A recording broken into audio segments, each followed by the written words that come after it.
দূর দূরান্ত থেকে আগত নবী প্রেমিক অলি প্রেমিক আশকে রাসূল তরিকতপন্থী সুন্নি হুসাইনি মুসল্লি ভাইরা, আপনারা সকলে অবগত আছেন প্রতি বৃহস্পতিবারের ন্যায় আজকের এই বৃহস্পতিবারেও মুজাদ্দিদিয়া খানকার উদ্যোগে আজিমুস শান মিলাদ মাহফিল জিকির আজকার অনুষ্ঠিত হইতেছে। আমরা যারা উপস্থিত হয়েছি তারা এইখানে এই মুহূর্তে উপস্থিত হতে পেরে খুশি না বেজার? এই যে আমরা মুরাকাবা মুশাহেদা করলাম, আমাদের কি ভালো লাগছে না?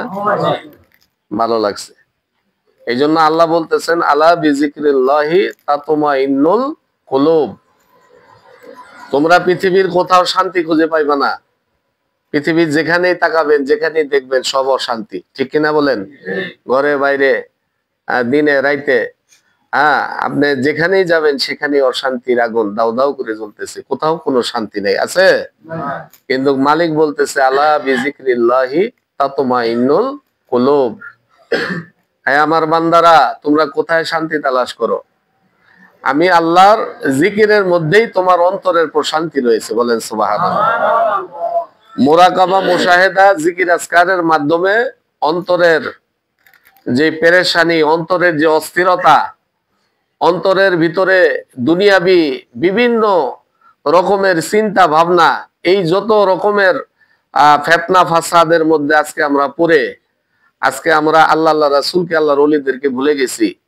এই মায়ার জালে আবদ্ধ হয়ে আজকে আমরা দুনিয়ামুখী, কেউ আখিরাতমুখী না, ঠিক কিনা বলেন?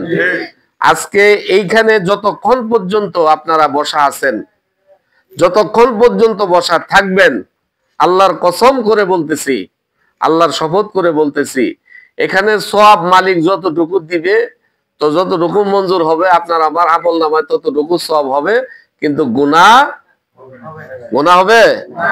আজকের এই যেই যতটুকু সময় আপনি এখানে অতিবাহিত করতেছেন, আপনি চায়ের স্টলে বিভিন্ন গল্প গুজব করলে, দোকান পাটে আপনার বিভিন্ন বন্ধু বান্ধব মহলে বসলে, ওইখানে সওয়াব হবে এটার কোনো গ্যারান্টি নিশ্চয়তা দিতে কেউ পারবেন? গুনাহ হওয়ার সম্ভাবনাই বেশি, ঠিক কিনা বলেন? ওইখানে হয়তো মিথ্যা কথা হবে, কারো ব্যাপারে গীবত হবে, সমালোচনা হবে, পরনিন্দা পরচর্চা হবে, কিন্তু অন্যের সমালোচনা হবে, আত্মসমালোচনা হবে না। আল্লাহ রাসূল সাল্লাল্লাহু আলাইহি সাল্লাম ফরমায়েছেন, যে ব্যক্তি নিজের সমালোচনা নিজে করে সেই হলো প্রকৃত জ্ঞানী। সেই কি প্রকৃত জ্ঞানী? মুরাকাবা মুশাহেদার দ্বারা নিজের যে কৃতকর্মগুলো, নিজের কর্মফলগুলো, আমি কি আমল করলাম, আমি সারাদিন কি নেকের আমল করলাম, কি বদ আমল করলাম, আমার দ্বারা কার হক নষ্ট হয়ে গেল, আমার দ্বারা মিথ্যা কথা হইল কিনা, আমি শরীয়ত বিরোধী কার্যে আমি লিপ্ত হইলাম কিনা, এই জিনিসগুলো আপনার চোখের সামনে, আয়নার সামনে যেমনে দাঁড়াইলে আপনার ফেস মুখমন্ডল দেখা যায়, মুরাকাবা মুশাহেদার মধ্যে বসলে, কলবের মধ্যে ধ্যান করে বসলে আপনার এই দোষ ত্রুটি ভুলভ্রান্তি গুলো ওই আয়নার মতো ফুটে ওঠে, ঠিক কিনা? তখন নিজের মনের ভিতরে একটা অনুশোচনা আগুন জ্বলতে থাকে, নিজের আমার কৃতকর্মের জন্য, আমার গুনার জন্য, পাপের জন্য আমি লজ্জিত অনুতপ্ত হয়ে যখন চোখের পানি আমি ছেড়ে দেই, তখনই রব্বুল আলামিনের রহমতের দরিয়ার মধ্যে জোশ এসে যায়। আর রব্বুল আলামিন ফেরেশতাদেরকে ডাইকা বলতেছে যে অমুক জায়গা অমুক খানে আমার কিছু পাগল প্রেমিক বান্দারা বসছে, তারা যে চোখের পানি ছেড়ে কাঁদতেছে, হে আমার ফেরেশতারা, আমি আল্লাহর ইজ্জত এবং জালালের কসম, তোমরা বলো আমার এই বান্দাগুলো কেন কাঁদতেছে? ফেরেশতারা আল্লাহ রাব্বুল আলামিনের এই প্রশ্নের উত্তরে বলে, আল্লাহ তোমার এই বান্দারা কেন কান্দে? তুমি তো অন্তর্যামী আল্লাহ, তুমি তো অন্তর্যামী, বান্দার অন্তরের খবর রাখো। আল্লাহ বলে ও আমার ফেরেশতারা, তোমরা বলো আমি আল্লাহকে কি ওই আমার পাগলা বান্দারা দেখছে? কয় না। আমার জাহান্নাম দেখছে না, জাহান্নামের আগুন দেখছে না, তবে কেন কান্দে? আল্লাহ তোমার অমুক বান্দারা ওই যে খানকায়ে মুজাদ্দিদিয়া বসিয়া তোমার জাহান্নামের আগুন স্মরণ করে, তোমার ইশক ও মহব্বতের প্রেমে পড়ে, তোমার ভালোবাসায় তারা চোখের পানি ছেড়ে কান্দে। আল্লাহ বলেন, ও ফেরেশতারা তোমরা সাক্ষী থাকো, আমি আল্লাহর উচ্চ মর্তবার মর্যাদার কসম খেয়ে বলতেছি, আমার ওই কান্দুইনা বান্দাগুলাকে আমি এই মুহূর্তে মাফ করে দিলাম। আল্লাহ তাআলার দরবারে গুনাহগারের চোখের পানির বড় মূল্য বাবা। এই জন্য আমার নবী বলতেছেন, মান বাকা বি খশিয়াতিল্লাহি হারামাল্লাহু ফিন্নার। যেই ব্যক্তির চক্ষু জাহান্নামের আগুনের ভয়ে, আল্লাহর ভয়ে ক্রন্দন করে, আল্লাহ তার জন্য জাহান্নামের আগুন হারাম করে দিবেন। এই যে রহমতের কথা বলা হইলো, গভীর রজনীতে যখন উঠিয়া এই পাগল বান্দা, প্রেমিক বান্দারা যখন আল্লাহর দরবারে গুনাহগুলো হাজির করে, আল্লাহর দরবারে কাকুতি মিনতি করে, রোনাজারি করে, কান্নাকাটি করে, আল্লাহ তাআলা রহমতের দরিয়ার মধ্যে জোশ মেরা ওঠে। আল্লাহ তাআলা ওই বান্দাকে ক্ষমা না কইরা পারেন না। তিনটা চক্ষুকে আল্লাহ তাআলা জাহান্নামের আগুন থেকে মুক্তি দান করবেন। এক নম্বর সেই চক্ষুওয়ালা ব্যক্তি যে আল্লাহর ভয়ে কান্দে, বলেন সুবহানাল্লাহ। ওই চক্ষু যেই চক্ষু মালিকের ইবাদত করার জন্য, মালিকের গোলামি করার জন্য ওই তাহাজ্জুদের সময়ে যে চক্ষু জাগ্রত হয় ঘুম থেকে, সমস্ত মানুষ আরামের বিছানায়, সুখের বিছানায় ঘুমায় থাকে, আর ওই প্রেমিক পাগল বান্দাটা আল্লাহর ইবাদত, মালিকের গোলামি করার জন্য জাগ্রত হয়, ওই চক্ষুওয়ালা ব্যক্তিকে আল্লাহ জাহান্নামের আগুন হারাম করে দিয়েছেন। আরেক চক্ষু কোন চক্ষু? যেই চক্ষু বেগানা নারীর দেখা থেকে বিরত থাকে। যেই মহিলাকে দেখা জায়েজ নাই, বেগানা নারী, যেই নারীকে দেখলে জেনা, চোখের জেনা হবে, অন্তরের মধ্যে শয়তান ওয়াসওয়াসা কুমন্ত্রণা দিবে, ওই বেগানা নারী দেখা থেকে যে চক্ষু হেফাজত থাকে, ওই চক্ষুকে আল্লাহ তাআলা জাহান্নামের আগুন থেকে মাফ করে দিবেন। এই জন্য তরিকতের ময়দানে আল্লাহর ওলিদের নেক সহবত পবিত্র সংস্পর্শে আসলে আল্লাহর ওলিরা হলো পরশ পাথরের মতো, বলেন সুবহানাল্লাহ। পরশ পাথরের সংস্পর্শে, পরশ পাথরের কাছে যদি সাধারণ পাথর আনা হয়, তাহলে ওইটাও কি হয়ে যায়? পরশ পাথর হয়ে যায়, বলেন সুবহানাল্লাহ। আপনি আতরের দোকানে গেছেন, আতর কিনেন নাই, আতর খরিদ করেন নাই, ক্রয় করেন নাই, আতর আলা আপনাকে যদি বলে যে ভাই আপনি আতর নেন, আপনি যদি আতর নাও নেন, তারপরও আপনি আতরের দোকানে যাওয়ার কারণে আতরের সুগন্ধি আপনার নাকের মধ্যে অটোমেটিক চলে আসবে, ঠিক কিনা? আর কামারের দোকানে যদি আপনি যান, এই কামার বেডা এই যে লোহা দিয়ে বাইরেতেছে, হাফর দিয়া উত্তপ্ত আগুনের মধ্যে লোহাকে গলাইয়া এই টোকা টোকা বাড়ি দিয়া এই দাও বানাইতেছে, বডি বানাইতেছে, শাবল বানাইতেছে, খন্তি বানাইতেছে কিনা? ওইটার ভিতরে গেলে আপনি দুর্গন্ধ পাবেন, লোহার গন্ধ পাবেন, অস্বস্তিকর, অপ্রীতিকর একটা গন্ধ পাবেন। এবং ওই আগুনের স্ফুলিঙ্গ, যেই ওই লোহার ওই হাফরের দিক, এই আগুনের স্ফুলিঙ্গ গুলো আপনার শরীরের মধ্যে, কাপড়ের মধ্যে আইসা লাগবে, ঠিক কিনা? ঠিক তেমনি ভাবে আল্লাহর ওলিরা হচ্ছে ওই আতরওয়ালার মতো। আল্লাহর ওলিদের দরবারে, ওলিদের খানকা শরীফে গেলে আপনি নেক আমল যতটুকু পারেন করেন, কিন্তু আল্লাহর ওলিদের রুহানি তাহাজ্জুদ, ফায়েজ এবং নেক নজর, নেক দোয়া, নেক দৃষ্টির কারণে আল্লাহ তাআলা, যদিও আপনি গুনাহগার, গুনাহ করছেন, নাফরমানি করছেন, পাপের কাজ করছেন, আল্লাহর ওলিদের খানকায় বসার কারণে আল্লাহ তাআলা খাস রহমত আপনাদের উপর নাজিল করেছেন, বলেন সুবহানাল্লাহ। এই জন্য আমরা প্রতি সপ্তাহে, প্রতি বৃহস্পতিবারে আমি নিজে আসবো এবং আমার ফ্রেন্ড সার্কেলে যারা আছে তাদেরকে দাওয়াত দিয়ে নিয়ে আসবো ইনশাআল্লাহ। আমরা পারবো কিনা বলেন? পারবো কিনা বলেন? কারা কারা পারবো? হাত তুলি। নারায়ে তাকবীর, নারায়ে রিসালাত, নারায়ে বেলায়াত, ইয়া ওলি আল্লাহ। সকলে হাত নামান। আল্লাহ যেন, মালিক যেন আজকের এই বরকতময় রজনীর উসিলায় আমাদের জিন্দেগির গুনাহগুলো যেন মাফ করে দেন, আমাদেরকে যেন বেগুনাহ নিষ্পাপ মাসুম বানায় আমাদের যার যার ঘরে যেন পৌঁছায় দেয়। সকলে বলুন আমিন। আপনারা মুরাকাবা মুশাহেদা সম্বন্ধে যতটুকু জানেন, আল্লাহর ওলিরা মুরাকাবা মুশাহেদা তাদের সালেক ভক্ত মুরিদদেরকে শিক্ষা দেয় এই জন্য যে, বাবা এই মুরাকাবার মাধ্যমে আমার জীবনে যে গুনাহগুলো হয়ে গেছে, আমি যে গুনাহগুলো করেছি, যে পাপের কাজ করেছি, শরীয়ত বিরোধী কাজে লিপ্ত ছিলাম, এই মুরাকাবার মধ্যে যখন আল্লাহর ওলিদের রুহান ও তাহাজ্জুদ ফায়েজ আসতে থাকে মুরিদদের কলবের মধ্যে, দিলের মধ্যে, এই আল্লাহর ওলিদের এই তাহাজ্জুদ বরকতে আপনার এই কলবের ময়লাগুলো দূর হয়ে কলবের ময়লাগুলো পরিষ্কার হয়ে স্বচ্ছ আয়নার মতো পরিষ্কার হয়ে যায়। বলেন সুবহানাল্লাহ। পৃথিবীর কোনো মেডিসিন দিয়ে, পৃথিবীর কোনো দামি সাবান শ্যাম্পু দিয়ে এই কলবের ময়লা কি দূর করা যাবে? একমাত্র আল্লাহর জিকির। আমার নবীজি পবিত্র জবানে ফরমায়েছেন, লিকুল্লি শাইইন সাকালাতুন ওয়া সাকালাতুল কুলুবি যিকরুল্লাহ। বলেন সুবহানাল্লাহ। প্রত্যেকটা জিনিস পবিত্র করার যন্ত্র মেডিসিন আছে, আর এই কলব পরিষ্কার করার মেডিসিন যন্ত্র হচ্ছে আল্লাহর নামের জিকির। বলেন সুবহানাল্লাহ। এই জন্য যখন জিকির করবেন জবান খুলে একসাথে এক তালে আপনারা জিকির করবেন, তাহলে ফয়েজ এবং বরকত বেশি আসবে, ঠিক কিনা? জবান বন্ধ রাখবেন না, বোয়ার মতো বসে থাকবেন না, মুখে তালা মেরে বসে থাকবেন না। এই জিকিরের জরব যত দিবেন, এই কলবের মধ্যে এক একটা গুনার কারণে কলবের মধ্যে এক একটা কালো দাগ পড়ে গেছে, এক একটা কালো কি পড়ে গেছে? দাগ পড়ে গেছে। এইভাবে দাগ পড়তে পড়তে কলব, পুরাটা কলব কালো ছিয়া হয়ে গেছে, কালো দাগ পড়ে গেছে।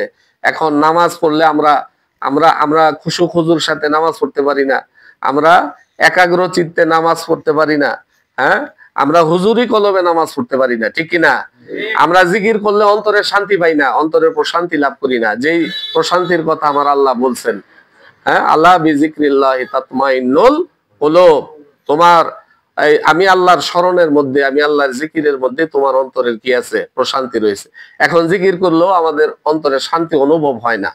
হ্যাঁ, দুরূদ পড়লে নবীজির রওজা মুবারক থেকে, সবুজ গম্বুজ থেকে, হ্যাঁ, তাজ্জুদ ফায়েজ আসবে, আপনার চোখে কান্না আসবে। ওই ভাব, ওই ফিলিংস, ওই অনুভূতি তৈরি হয় না। এটার একমাত্র গন্ডগোল, একমাত্র সমস্যা হলো কলবের মধ্যে। কিসের মধ্যে? কলবের মধ্যে। যখন আমরা তওবা ইস্তেগফার করব, আল্লাহ নামের জরব কলবের মধ্যে মারবো, এই এক একটা জরবে জরবে জরবে জরবে কলবের ময়লাগুলো আস্তে আস্তে আস্তে আস্তে পরিষ্কার হয়ে কলব স্বচ্ছ আয়নার মতো হয়ে যাবে। ওই তখনই মান্না গুঞ্জন দার জবিন ও আসমান লেকে গুঞ্জন দার কুলুবে মোমেনান। মাওলানা জালালউদ্দিন রুমি বলতেছেন যে আল্লাহর কোথাও আসন হয় না, কোথাও বসার স্থান হয় না, জায়গা হয় না, ঠাই হয় না, মুমিনের কলবে আল্লাহর সিংহাসন হয়ে যায়। এই জন্য আল্লাহর রাসূল বলেছেন, কুলুবিল মুমিনিনা আরশুল্লাহ, মুমিনের কলব হচ্ছে আল্লাহর আরশ। বলেন আল্লাহু আকবার। এটা কি আমরা এই সাধারণ ক্ষুদ্র জ্ঞান নিয়ে আমাদের বুঝে আসবে? এত বড় আরশ এই কলবের মধ্যে, যাহা আছে বিশ্ব ব্রহ্মাণ্ডে তাহা আছে মানব ভাণ্ডে।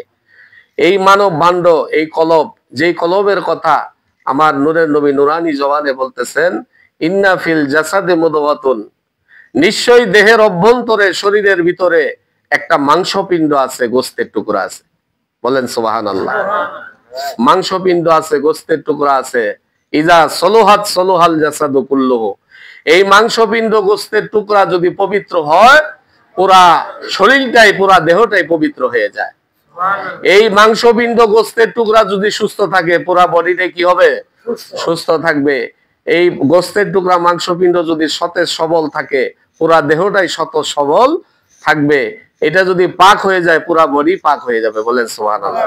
ওয়াইজা ফাসাদাত ফাসাদাল জাসাদু কুল্লুহু, এই মাংসপিণ্ড গোস্তের টুকরা যদি নাপাক হয়, পুরা দেহটাই নাপাক হয়ে যাবে। এই মাংসপিণ্ড গোস্তের টুকরা যদি অপবিত্র হয়, পুরা দেহই কি? অপবিত্র হয়ে যাবে। এখন এই যে মাংসপিণ্ড গোস্তের টুকরা, এটা কি জিনিস? আলা ওয়াহিয়াল কলব, আমার নবী বলতেছেন সাবধান, হুঁশিয়ার, এটাই হচ্ছে লতিফায়ে কলব, বাম স্তনের 2 আঙ্গুল নিচে লতিফায়ে কলব। এই কলব যার পবিত্র হবে না, তার পুরা দেহ অপবিত্র হয়ে যাবে, পবিত্র হবে না। এখন আমি এটার মধ্যে যতই সাবান, যতই দামি সাবান দিয়ে ঘষাঘষি করি, কোনো লাভ হবে না। এই জন্য আমার নবীজি বলেছেন, লিকুল্লি শাইইন সাকালাতুন ওয়া সাকালাতুল কুলুবি যিকরুল্লাহ, প্রত্যেকটা জিনিস সাফাই করার, পরিষ্কার করার মেডিসিন আছে, যন্ত্র আছে, হাতিয়ার আছে। এই কলবের ময়লা দূর করার, কলব পরিষ্কার করার হাতিয়ার, মেডিসিন, যন্ত্র হলো আল্লাহর নামের জিকির। বলেন সুবহানাল্লাহ। এখন মসজিদে গেলে কি এই জিকির পাবেন? মাদ্রাসায় গেলে জিকির পাবেন? এই জিকিরের তালিম একমাত্র আল্লাহর ওলিরা তাদের দরবারে, তাদের খানকাতে, তাদের ভক্ত মুরিদ সালেক, তাদের কাছে যারা বায়াত হয় তাদেরকে, তাদের মুরিদদেরকে শিক্ষা দিয়ে থাকেন। বলেন সুবহানাল্লাহ। জিকিরের অসংখ্য দলিল আছে। জিকির, আমার আল্লাহ বলতেছেন, ফাওয়াইলুল লিল কাসিয়াত কুলুবুহুম মিন যিকরিল্লাহি উলাইকা ফি দালালিম মুবিন। যাদের অন্তর আমি আল্লাহ রাব্বুল আলামিন জিকির না করার কারণে কঠিন শক্ত পাথরের মতো হয়ে গেছে, নিশ্চয় এরা সুস্পষ্ট গুমরাহির মধ্যে আছে। বলেন নাউজুবিল্লাহ। তাহলে যারা জিকির করে না তাদের কলবটা শক্ত পাথরের চেয়েও আরো কঠিন হয়ে গেছে। এটা কার কথা? মালিকের কথা। ফাওয়াইলুল লিল কাসিয়াত কুলুবুহুম মিন যিকরিল্লাহি, যারা আমি আল্লাহ রাব্বুল আলামিনের জিকির না করার কারণে যাদের কলব কঠিন পাথরের মতো শক্ত হয়ে গেছে, উলাইকা ফি দালালিম মুবিন, এরাই সুস্পষ্ট গুমরাহির মধ্যে আছে। বলেন নাউজুবিল্লাহ। তাহলে যারা জিকির করে না, জিকির না করার কারণে যাদের কলব পাথরের মতো শক্ত হয়ে গেছে, এরা যে গুমরাহির মধ্যে আছে, এটা কার কথা? এটা কার কথা? তাইলে যতই কোরআন হাদিস পড়ুক, জিকির করে না, আল্লাহর ওলিদের সহবতে যায় না, আল্লাহর ওলিদের তালিম অনুযায়ী, তরিকতের নিসবত অনুযায়ী জিকির করে না, এরা গুমরাহির মধ্যে আছে, এতে কোনো সন্দেহ। তাইলে আমরা যারা জিকির করলাম, এই আয়াত দ্বারা প্রমাণিত হলো অবশ্যই আমরা হেদায়েতের মধ্যে আছি, আমরা গুমরাহির মধ্যে নাই। কারণ মালিকের ঘোষণা, যারা জিকির করে না এরা গুমরাহির মধ্যে আছে, এরা পথভ্রষ্ট, এরা হেদায়েতের উপরে প্রতিষ্ঠিত না। তাহলে ওলি আল্লাহর সহবত গ্রহণ করে যখন আপনি তাদের রুহানি তাওজ্জু ফায়েজ, তাদের নেক দোয়া, নেক দৃষ্টি, নেক নজরের মধ্যে যখন আপনি থাকবেন, তখন আপনার এই কলবের মধ্যে যখন ফায়েজ বরকত আসবে, কলবের মধ্যে যখন আল্লাহ তাআলার আরশে মুআল্লা থেকে রহমতের বাড়িধারা বর্ষিত হবে, রহমতের পানি আপনার উপরে বর্ষণ হবে, তখন আপনার জিন্দেগীর গুনাহগুলো আল্লাহ তাআলা মাফ করে দিবেন। এবং এই যে তওবার কথা বললেন আমার হক আঙ্কেল, এই তওবা, যেই তওবা হাকিকতে তওবার ফায়েজ, আমরা যখন মুরাকাবা করব তখন এই হাকিকতে তওবার ফায়েজ আল্লাহ আমাদের কলবে দান করবেন। বলেন আলহামদুলিল্লাহ। তাহলে আমাদের এই মাহফিলে আসার দরকার আছে কিনা? দরকার আছে কিনা বাবাজিরা? আপনারা যত অশান্তি, পেরেশানি, দুশ্চিন্তা, হতাশা, অস্থিরতা নিয়ে আসবেন, আমি আল্লাহর কসম করে বলতেছি, অসুস্থতা নিয়ে আসবেন, মুসিবতের পাহাড় নিয়ে আসবেন, আল্লাহর ওলিদের দরবারে আদব, ভক্তি, মহব্বত, সাহস নিয়ে আসবেন, ইনশাআল্লাহ দেখবেন যে আপনার অন্তরের পেরেশানি দূর হয়ে গেছে। বলেন সুবহানাল্লাহ। অন্তরের অস্থিরতা দূর হয়ে অন্তরটা শান্ত হয়েছে, অন্তরের ভিতরে প্রশান্তি লাগতেছে, ভালো লাগতেছে, খুশি লাগতেছে। বলেন সুবহানাল্লাহ। এরকম যখন অনুভূত হবে তখন বুঝতে পারবেন যে মালিকের দরবারে আপনি কবুল হয়ে গেছেন। সুবহানাল্লাহ। মালিক আপনার এই সংক্ষিপ্ত মুরাকাবা, মুশাহিদা, জিকির, আজকার, দুরূদ শরীফ, মিলাদ শরীফ কবুল করেছেন। বলেন সুবহানাল্লাহ। এই বিশ্বাস রাখতে হবে, ঠিক কিনা বলেন? এই বিশ্বাস, ভক্তি, এই প্রেম, ভালোবাসা আল্লাহর ওলিদের খানকার মধ্যে, দরবারের মধ্যে আল্লাহর ওলিরা তালকিন দেন, শিক্ষা দেন। এই প্রেম, ভালোবাসা অন্যান্য ইমানদার মুসল্লিদের ভিতরে পাওয়া যায় না। তরিকতপন্থী যারা, এদের ভিতরে যে ইশক, প্রেম, মহব্বত, ভালোবাসা, এটা অন্য সাধারণ মুসল্লি, অন্য সাধারণ মুসলমান, অন্য কোন সাধারণ ইমানদারের মধ্যে এই ইশক, প্রেম পাওয়া যায় না। এই ইশক, প্রেম, এই ভালোবাসা, মহব্বতের তালিম আল্লাহর ওলিদের দরবারে, আল্লাহর ওলিদের খানকায় পাওয়া যায়। বলেন সুবহানাল্লাহ। আপনি যত ইবাদত করেন, যদি প্রেম না থাকে মালিকের দরবারে, এই ইবাদত গ্রহণযোগ্য হবে? হ্যাঁ? ইবাদতের মধ্যে যদি রিয়া থাকে, লোক দেখানোর মানসিকতা থাকে, লোকে আমাকে নামাজি বলবে নামাজ পড়লে, লোকে আমাকে হাজি বলবে হজ করলে, লোকে আমাকে দানবীর বলবে দান করলে, এটা তো মানুষের সুনাম কোরানোর জন্য, মানুষের কাছ থেকে বাহবা পাওয়ার জন্য। হ্যাঁ, মানুষ আপনাকে হাজি বলবে, নামাজি বলবে, দানবীর বলবে, আপনাকে নেককার বলবে, আপনাকে ওলি আল্লাহ বলবে, আপনাকে সুফি সাহেব বলবে, এইগুলা সুনাম কোরানোর জন্য, মানুষের যশ খ্যাতি পাওয়ার জন্য যদি ইবাদত করি, এই ইবাদতের কানাকড়িও মূল্য নাই। এই ইবাদত একমাত্র আল্লাহ, আল্লাহ রাসূলের সন্তুষ্টির জন্য হতে হবে, ঠিক কিনা বলেন? এই তালিম এবং তালকিন দেওয়া হয় আল্লাহর ওলিদের দরবারে। এই জন্য প্রতি আগামী বৃহস্পতিবার ইনশাআল্লাহ আমরা এখানে যারা বসছি, তারা যদি একজনের দাওয়াত দিয়ে আনি, এখানে জায়গা থাকবে? এখানে তো জায়গা দেওয়া কষ্ট হয়ে যাবে। এই জন্য আমরা দাওয়াত দিব। কি দিব? সত্য তরিকার দাওয়াত দিব। খাজা বাবা শাহিন শাহ এনায়েতপুরীর নিসবতে এই যে দরবার গুলো আছে, এই দরবারের যারা ভক্তবৃন্দ আছেন, মুরিদান আছেন, জাকেরান আছেন, তাদের সবার প্রতি আমার ওভার রিকোয়েস্ট, করজোড়ে মিনতি, আমার আকুল আবেদন, বিনতি নিবেদন, আপনারা প্রতি বৃহস্পতিবার, যেমন এই বৃহস্পতিবার থেকে আগামী বৃহস্পতিবার আগ পর্যন্ত জাকের ভাইদের সাথে যখনই দেখা হবে, মোলাকাত হবে, সাক্ষাৎ হবে, আপনারা এই সাপ্তাহিক সংক্ষিপ্ত হালকা জিকির মিলাদ মাহফিলের দাওয়াত দিবেন ইনশাআল্লাহ।